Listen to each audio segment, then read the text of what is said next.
The answer is super PAC falsehoods in advertising that was directly targeted at me. And they do it for a reason. They know this, the political class knows this kind of bashing tactics work in the short run, but I don't think they're going to work in the long run. So my answer is going to be to confront that directly with the truth.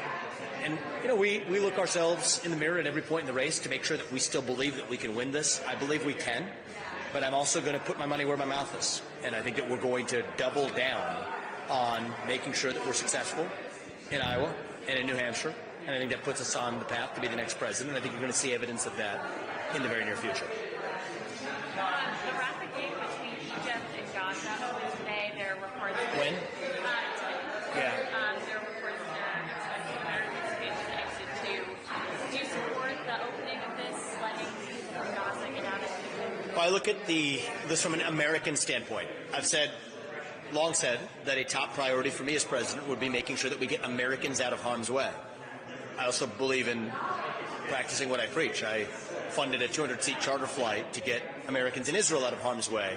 I think Americans who are living in Gaza or elsewhere, American citizens, we need to bring them home. So that part of that, I support whatever approach peacefully gets Americans out. That's the part I advocate for as U.S. president.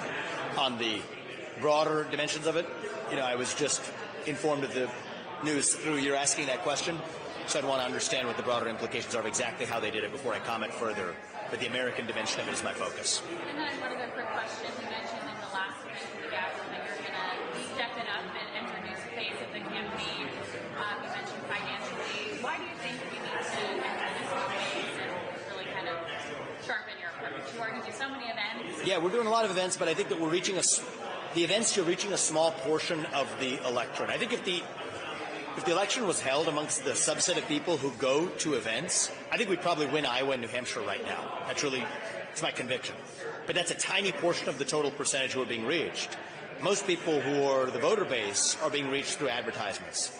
And so other people are being propped up by super PACs. They're puppets for the donor class and the puppet masters. I don't do well as somebody else's pawn, but there's a cost to doing that. It's going to be the cost of me using our family's hard-earned wealth to make sure that we're able to do what other candidates do by dancing to somebody else's tune. And I refuse to do that. That's how we're going to compete.